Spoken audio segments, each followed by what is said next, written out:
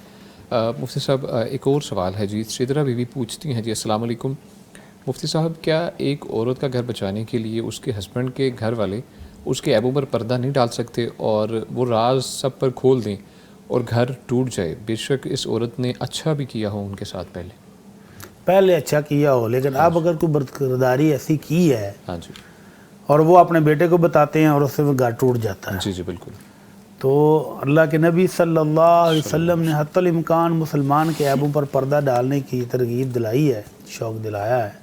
فرمایا من ستر مسلما سترہ اللہ یوم القیامہ، جو مسلمان کے عیب پر پردہ ڈالتا ہے اللہ اس کے قیامت والے دن پر عیبوں پر پردہ ڈال دے گا۔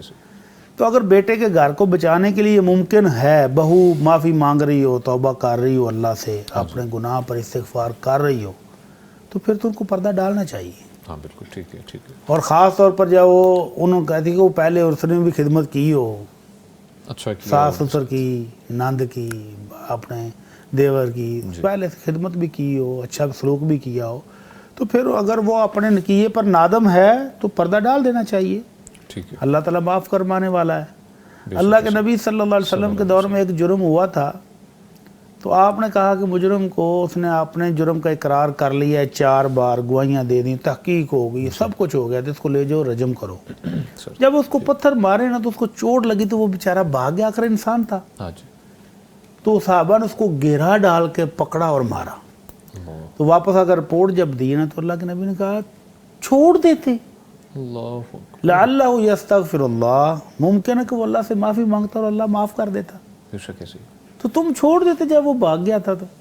تو اب اس صورت میں بھی اگر وہ خاتون اللہ سے توبہ کر رہی ہو، ہاں جی استغفار کر رہی ہو، اپنی غلطی پر نادم ہو، تو گھر والوں کو پردہ ڈالنا چاہیے تھا۔ ٹھیک ہے، اور اگر وہ شیر ہو جائے، جرم پر دلیر ہو جائے، تو پھر تو اس کے خاوند کو ضرور بتانا چاہیے تھا، آگے جو اس کے خاوند نے ایکشن لیا پھر اس کا رب کا معاملہ ہے۔ ٹھیک ہے، تو اگر وہ پردہ نہیں ڈالتے جی جی اور وہ بتا دیتے ہیں اس نظریے سے کہ ان کی نسل خراب ہو رہی ہے، تو پھر یہ ان کا حق بھی بنتا ہے کہ وہ اپنے بیٹے کو خبردار کریں کہ تمہارے گھر میں یہ معاملہ ہو رہا ہے، معاملہ ہو رہا ہے۔ ٹھیک ہے جی، بہت شکریہ مفتی صاحب، کالر کی جانے پڑیں گے۔ السلام علیکم، سید خان صاحب ہیں جی فیصل آباد سے۔ جی جی جی سر، کیسے ہیں جی آپ؟ الحمدللہ۔ جی سر پوچھیے، کیا پوچھنا چاہیں گے مفتی صاحب سے؟ میں پوچھنا چاہتا ہوں کہ میں نے اپنے بچے کی دعائے خیر کی تھی بھائی کے گھر، اچھا، تو اس میں سال کا عرصہ گزر گیا، تو بھائی کو بتایا کہ ابھی اگلا قدم لیتے ہیں تاکہ تھوڑا سا شادی وغیرہ کا چکر چلے، تو اس میں بھابھی نے تھوڑا سا گڑبڑ شروع کر دی، تو اس نے کہا کہ میں بچی نہیں دوں۔ تو ابھی میں صرف یہ پوچھنا چاہتا ہوں کہ آیا جب دعا خیر ہوئی ہے تو اس میں نکاح ہو جاتا ہے یا اس میں طلاق دینی پڑے گی فارغ کرتے ہوئے، یا کیا چکر ہے؟ اچھا جی، ٹھیک ہے جی، بہت شکریہ۔ سید خان صاحب ہمارے ساتھ موجود تھے فیصل آباد سے۔ مفتی نعمان فاروقی صاحب سے فرمائیے گا۔ جو انہوں نے سوال کیا، ظاہر ہے یہ دعائے خیر سے مراد منگنی لے رہے ہیں، بالکل نسبت لے رہے ہیں، اور ایسے ہو جاتا ہے، ظاہر ہے جب ہم کوئی پیغام لے کے جاتے ہیں تو وہاں پہ دعائے خیر تو ہو جاتی ہے، نسبت طے کی، تو ہاں جی وہ تو دعائے خیر ہوتی ہے، وہ ایک نسبت ہوتی ہے، وہ ایک منگنی ہوتی ہے، اسے خطبہ کہتے ہیں عربی میں، تو وہ تو ظاہر ہے وہ نکاح نہیں ہوتا، بالکل ایسے، تو جب نکاح نہیں ہے تو پھر وہ طلاق کی صورت میں ہوگی۔ تو اس وجہ سے بس یہ ان کا جو آپس میں نہیں نبھ سکا، یہ اسی استخارے کی وجہ سے ہوتا ہے نا جو کیا جاتا ہے، اس سے بھی خیر ہوتی ہے۔ بعض اوقات بھائی یا کوئی بھی لوگ جن میں محبت ہوتی ہے وہ رشتے کرتے ہیں کہ محبت کو مزید پروان چڑھائیں، لیکن وہی رشتے ان کے نا دوری کا باعث بن جاتے ہیں۔ تو اللہ تعالیٰ کی حکمت ہوتی ہے ہر بات میں، تو ان کو بھی فیل نہیں کرنا چاہیے، انہیں بھی نہیں کرنا چاہیے۔ وہ جو استخارے یا اللہ سے دعائیں کی ہوتی ہیں نا، جو اس موقع پہ بھی کی، تو اس کے نتیجے میں اللہ تعالیٰ بعض اوقات وہ جو جس کے لیے بہتر ہوتا ہے وہ اس طرح کر دیتا ہے۔ تو اللہ تعالیٰ کی ہر معاملے میں، ہر فیصلے میں خیر ہوتی ہے، تو ہمیں اس کو تسلیم کرنا چاہیے۔ اور یہ نکاح نہیں ہے، یہ صرف منگنی ہے، تو جب نکاح نہیں ہے تو پھر طلاق بھی نہیں۔ اچھا، مفتی اجمل بھٹی صاحب سے پوچھا گیا ہے ہماری بہن کی جانب سے کہ مجھے مینسز سے 1-2 دن پہلے بلیک سر ڈسچارج ہونا شروع ہو جاتا ہے، اس دوران بھی اگر نماز چھوڑوں یا 13 یا 14 دن بعد اس کو دوبارہ سے میں کنٹینیو کروں؟ دیکھیں مینسز کے دن ہر خاتون کو معلوم ہوتے ہیں کہ اس کے کون سے دن ہیں. خواتین جو تجربہ کار ہو جاتی ہیں ان کو کنفرم ہوتا ہے کہ ان کے کون سے دن ہیں جن میں ان کو مینسز آئیں گے. جی. تو اگر ان دنوں سے پہلے یا ان دنوں کے بعد بلیک سا کوئی اسپاٹ لگیں یا کوئی مٹیالے رنگ کے لگیں یا کسی بھی رنگ کے، بورے رنگ کے، کسی بھی رنگ کے کوئی بھی اسپاٹ لگ جاتے ہیں تو وہ مینسز نہیں ہیں. وہ عام خون ہو سکتا ہے، عام کوئی اور مٹیالہ مادہ بھی ہو سکتا ہے. اس میں عورت روٹین کے مطابق نماز پڑھے گی. اچھا. وضو کرے اور نماز پڑھے. ٹھیک ہے. اور اگر یہی نشان ان مینسز کے دنوں میں لگیں، مثلا ان کے 1 سے 7 تک 10 تک ان کے مینسز کے دن تھے، جی جی 2 دن خون آیا، اس کے بعد ہلکا سا خون رک گیا، اس کے بعد وہ بلیک سپاٹ آ گئے، بلو سپاٹ آ گئے، ریڈ آ گئے، کوئی بھی آ گیا سپاٹ، تو وہ مینسز ہی شمار ہوں گے کیونکہ وہ مینسز کے دنوں میں آیا. ان دنوں میں عورت نماز نہیں پڑھے گی، روزہ نہیں رکھے گی. اوکے ٹھیک ہے ٹھیک ہے جی. بہت شکریہ مفتی صاحب.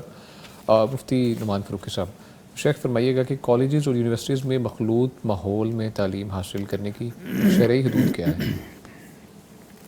جی ایک تو ایسے ماحول سے جس قدر بچا جا سکے وہ بچنا چاہیے. یعنی جب والدین اور جو سرپرست ہیں یہ کالجز سے، اسکول سے مطالبہ کریں گے یا یونیورسٹیز سے کہ جی علیحدہ علیحدہ نظام ہونا چاہیے، تو اس طرف آنا چاہیے کہ علیحدہ علیحدہ سارے نظام ہو. اور وہ جن میں خواتین کے صرف کالجز ہیں یا یونیورسٹیز ہیں اس میں اچھا ایک معیار ہے، لاہور میں بھی اچھے معیار کے ایسے کالج موجود ہیں.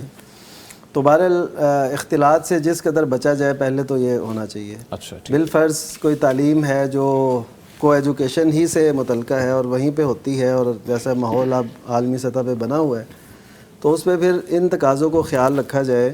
پہلی چیز یہ کہ وہ جو لڑکا ہے یا لڑکی وہ تنہائی اختیار نہ کرے. اچھا ٹھیک ہے، یعنی سب کے سامنے ہی ہو. دوسرا، لڑکی ظاہر ہے شرعی پردہ جو ہے اسے وہ کرنا چاہیے.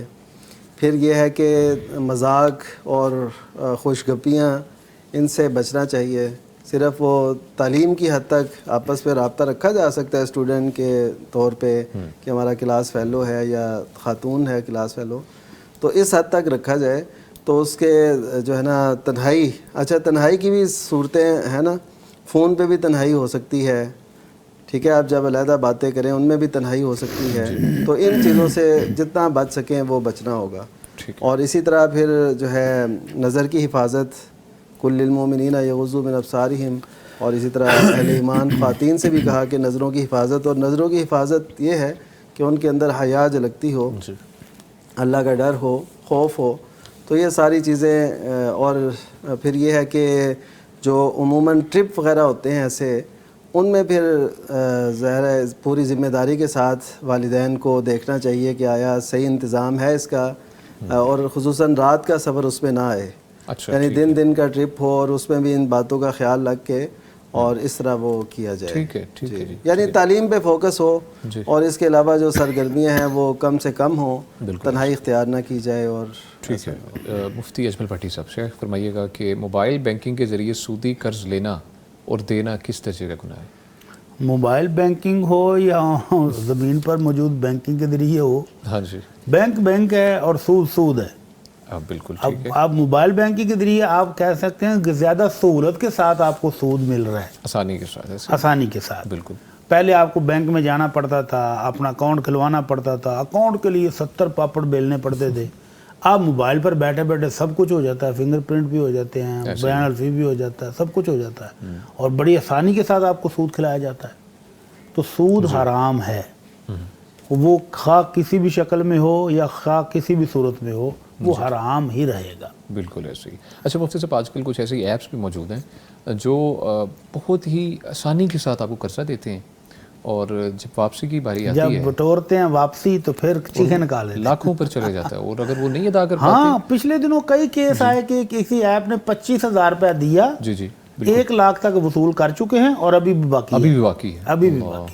تو وہ لوگ پیٹ رہے ہیں کہ یار لیتے وقت میں نے 25,000 لیا تھا، اب میں 1 لاکھ تک واپس بھی کر چکا ہوں، تو ابھی تک بھی میرا قرضہ وہیں کا وہیں کھڑا ہے۔ اچھا وہ جو ٹرمز اینڈ کنڈیشنز ہوتی ہیں ہم ان کو پڑھتے ہی نہیں، اور اس میں ایسے ایسی ہارڈ انہیں ٹرمز اینڈ کنڈیشن پہلی بات تو وہ انگلش زبان میں ہوتی ہے، ایسے ہی ہے، بالکل ایسے ہی، پھر وہ اتنی باریک ہوتی ہیں، بالکل، پھر وہ اتنی زیادہ ہوتی ہیں بندہ کہ آپ کے اکاؤنٹ کے ایک پیج کے ہاف پیج کے اوپر آپ کے اکاؤنٹ کی معلومات ہوتی ہیں، ایسے ہی، اور اگلے 4 سے 5 پیج کی ٹرم اینڈ کنڈیشن کوئی بھی نہیں پڑھتا، کوئی بھی نہیں پڑھتا ایسے، لالچ میں آ کر سب سائن کرتے ہیں۔ اللہ، گورنمنٹ ایسے ایپس کو بین بھی کرتی ہے، اس کے باوجود بڑی جرت سے پاکستان میں چل رہے ہیں، بس ایسے ہی۔ اللہ تعالیٰ سے دعا ہے کہ ہمیں ان سے اللہ تعالیٰ بچا کے رکھے، اور ہم خود اور بھی بڑی بچیں، بڑی سیلیبریٹیز کو وہ ہائر کر لیتے ہائر ہیں، کرتے ہیں، لوگ ایسے ہی، ان کو دیکھ کے پھنس جاتے ہیں، اس کو دیکھ کے پھنس جاتا ہے، وہ کہتے ہیں کہ فلانا اگر سیلیبریٹی نے یہ کیا ہے تو ٹھیک ہی ہوگا، ٹھیک ہی ہوگا۔ بالکل۔ مفتی صاحب فرمائیے گا، ایک اور سوال ہے، امپورٹنٹ سوال ہے، کہ شادی میں فوٹوگرافی یا ویڈیو بنانے میں خواتین کی تصاویر کا استعمال کس حد تک درست ہے؟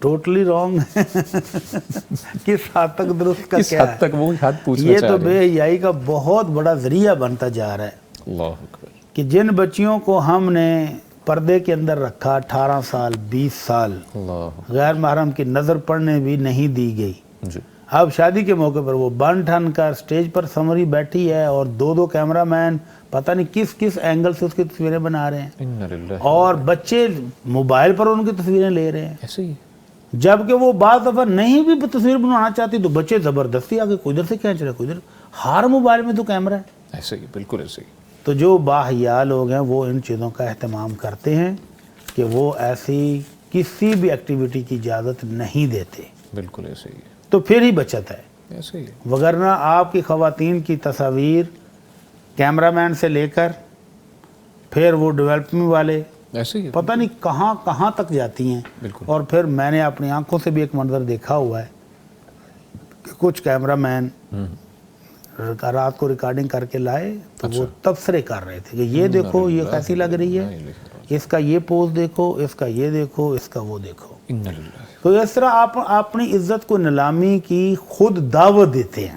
ایسے ہی، تو اللہ تعالیٰ ہمیں محفوظ فرمائے۔ وہ جو ابھی ہم نے آج کے پروگرام میں بات کی تھی دیوس کی، جی جی بالکل، تو ایسے والدین جو اپنی بیٹی کو بنا سنوار کر کیمرہ مین کو فیس دے کر پیسے دے کر کہتے ہیں کہ آ کر بھی ویڈیو بناؤ، آؤ ویڈیو بناؤ، ہماری شادی کی تقریب کی یادگار ہونی چاہیے، تو یہ اسی دیوس ہی میں شامل ہوں۔ اور لوگ اتنے معصوم ہیں، وہ سمجھتے ہیں کہ شاید اس نے ہمیں تصاویر اور ویڈیو دے کے خود سے ڈیلیٹ کر دیں، وہ کہاں ڈیلیٹ کرتے ہیں، وہ اپنا سا الگ سے البم بناتے ہیں لوگوں کو دکھانے کے لیے، ایسے ہی، یہ دیکھو یہ بھی ہماری کارکردگی ہے، یہ بھی ہماری کارکردگی ہے، یہ بھی، بالکل، اور انٹرنیٹ پر بیچ کر ہو سکتا ہے وہ اس سے بھی پیسے کماتے ہیں۔ ایسے ہی۔ اچھا مفتی صاحب، ایک اور طرف میں اشارہ چاہوں گا، اور ناظرین کو بھی پیغام ہے کہ اے آئی جو اس وقت ہے اتنی خطرناک حد تک بڑھ چکی ہے کہ پکچرز کو کہاں سے کہاں پر لے جانے میں ایک سیکنڈ نہیں لگتا۔ اللہ المستعان، یہ تو ایسے ہی ہے جیسے وہ کہتے ہیں نا بندر کے ہاتھ میں ماچس دینے والی بات، ایسے ہی، کہ اے آئی تو اب ہر بچہ بھی وہ استعمال کر رہا ہے، اللہ اکبر، تو پھر آپ کو تو احتیاط کی مزید زیادہ ضرورت ہے، مزید ضرورت ہے، بالکل ایسے ہی، آپ کو تو زیادہ ضرورت پڑ گئی اب، بالکل، تو اس لیے شرم و حیا کی حفاظت کریں، اپنے بچوں کی زندگی کی حفاظت کریں، اور ایسی ایکٹیویٹیز کو خاندان سے ختم پروموٹ ہی نہ کریں، بالکل ایسے ہی۔ بہت شکریہ مفتی صاحب، مفتی نعمان فاروقی صاحب۔ شیخ فرمائیے گا کہ کیا آڈیو ریکارڈنگ کے ذریعے سے استخارہ کرنا جائز ہے؟ جی، اس کی 2 صورتیں ہو سکتی ہیں اس سوال سے جو واضح ہو رہا ہے۔ ایک تو کسی نے وہ دعا ریکارڈ کی ہو اور وہ دعا استخارہ بعد میں وہ سن لے، ہاں جی بالکل ایسے ہی، یعنی اس نے 2 نفل پڑھے، اس کے بعد وہ دعا سن لے، اسے ادا نہیں ہو رہی، بالکل ٹھیک ہے، تو ایک تو یہ صورت ہے۔ تو ایسی صورت میں ہم کہیں گے کم از کم ایک مسلمان کو اتنا تو ہونا چاہیے کہ وہ دعائیں جو نبی صلی اللہ علیہ وسلم نے سکھائی ہیں اور خاص موقعوں سے تعلق رکھتی ہیں وہ تو پڑھنے کا شعور ہو۔ تو بہرحال اگر وہ اس کو نہیں آتی تو ایسا کیا جا سکتا ہے، ظاہر ہے اس نے پہلی دفعہ دیکھی ایسے تو اس کی زبان پہ نہیں چڑھ وہ رہی، اردو میں مانگ لے دعا، ہاں اردو میں بھی مانگ اچھا اردو میں مانگی جا سکتی ہے مفتی صاحب؟ استخارے کی دعا ہے نا، اپنے رب سے خیر طلب کرنی ہے، ہاں جی بالکل ایسے وہ جو عربی کے کلمات ہیں انہی کی جگہ پہ اردو پنجابی میں کہہ لے کہ اللہ یہ رشتہ، یہ کام، یہ کاروبار میرے حق میں اگر بہتر ہے تو مجھے عطا کر دے، اچھا مفتی صاحب اگر بہتر نہیں ہے تو اللہ مجھ سے دور کر دے۔ اچھا اسی اس کو استخارہ ہم کہتے ہیں۔ اپنی زبان میں نفل میں پڑھیں گے یا ویسے ہی ہاتھ؟ نفل نماز پڑھنے کے بعد مانگ رہے ہیں نا، عام دعا مانگیں، دروشی پڑھیں، اللہ کی حمد و ثنا کریں، جی جی استغفار کریں، اس کے بعد وہ دعا کریں۔ دعا کریں. اچھا یہ مطلب کمپلسری نہیں ہے یہ دعا جو ہے نا ویسے بھی نفلوں کے بعد پڑھی جاتی ہے. اچھا جی دعا استخارہ جو ہے نا حدیث میں لفظ ہے صحیح بخاری میں ثم یدعو یعنی پہلے 2 رکعتیں پڑھے پھر دعا کرے. ٹھیک ہے جی ٹھیک ہے, بہت شکریہ مفتی صاحب. یہ ہے جی ٹھیک ہے. بٹ صاحب فرمائیے گا, پروگرام ختم ہو رہا ہے جی. سوال جو آخری ہے, بیرون ملک میں فوڈ ڈلیوری ایپس میں حلال اور حرام کھانوں کی پہچان اور ذمہ داری کس کی ہے؟ کھانے والے کی کھانے والے کی ذمہ داری ہے کہ وہ کیا چیز آپ کو آرڈر کر رہا ہے, کیا کھا رہا ہے. ایسے تو اس کو حلال فوڈ کی پہچان ہونی چاہیے. ایسے جب آپ ایک ایسے معاشرے میں رہتے ہیں جہاں حلال اور حرام مکس ہے, جی تو جیسے آپ نے خود سے وہ معاشرہ چنا ہے, منتخب کیا رہنے کے لیے, تو پھر اہتمام بھی تو آپ ہی کریں گے نا. ایسے ہی کہ حلال کھائیں, اللہ تعالیٰ کا حکم ہے کہ مومنوں کو حلال کھانا ہے, حرام نہیں کھانا, حرام سے بچنا ہے. تو پھر وہ خود ہی اہتمام کریں کہ بھائی کون سی چیزیں حلال ہیں, کون سی حرام ہیں, اور حرام سے بچیں اور حلال کھائیں.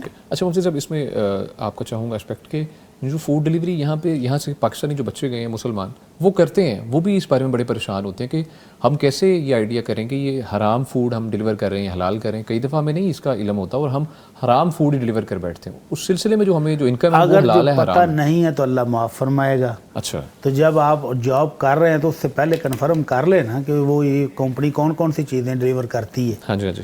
تو اگر وہ حرام کا کاروبار کرتے ہو تو وہاں پر کاروبار نہ ہو, وہاں پر جاب نہ کریں. جی. اور اگر وہ حلال کرتے ہیں تو پھر جاب کر لیں. لیکن ایسی جاب ملنی تو میرا خیال ہے کہ بڑی مشکل ہے. ہاں کافی مشکل ہے, بالکل ایسے تو پھر جب آپ ایسے معاشرے میں جائیں گے تو پھر مشکلات سہنا بھی آپ کا کام ہے. ایسے ہی ہے. ٹھیک ہے, بہت شکریہ مفتی صاحب. ناظرین پروگرام یہاں اپنے اختتام کو پہنچتا ہے. ہمارے ساتھ موجود رہے فضیلت الشیخ مفتی اجمل بھٹی صاحب. مفتی صاحب بہت شکریہ آپ کی تشریف آوری کا, الحمدللہ بہت کچھ سیکھنے کو ملا. اللہ تعالیٰ آپ کو اپنی حفاظت میں رکھے. اور ان کے ساتھ موجود رہے فضیلت الشیخ مفتی محمد نعمان فاروقی صاحب. مفتی صاحب آپ کی تشریف آوری کا بھی بہت شکریہ, اللہ تعالیٰ آپ کو اپنی حفاظت میں رکھے. ناظرین آپ کو بتاتے چلیں کہ یہ پروگرام UMT کے تعاون سے پیش کیا جا رہا ہے, جو کہ پاکستان کا پہلا AI پاورڈ ایجوکیشن ایکسپیرینس اپنے اسٹوڈنٹس کو فراہم کر رہے ہیں. اسی کے ساتھ ناظرین ایک چھوٹا سا پیغام ہے. پاکستان ہم سب کا گھر ہے اور اس گھر کا خیال رکھنا ہم سب کی بنیادی ذمہ داری ہے. اور اس گھر کو ہم خوبصورت کیسے بنا سکتے ہیں؟ اس گھر کو ہم مزید خوبصورت ایسے بنا سکتے ہیں کہ ہم بے پناہ محبت کے ساتھ, بے پناہ ایمانداری, عدل اور انصاف جو ہے اس کے ساتھ اس گھر کو بہت خوبصورت بنائیں. اپنا بہت سا خیال رکھیے گا اور ہمیں خاص طور پر اپنی دعاؤں میں یاد رکھیے گا. اللہ نگہبان. فاسألوا أهل الذكر إن كنتم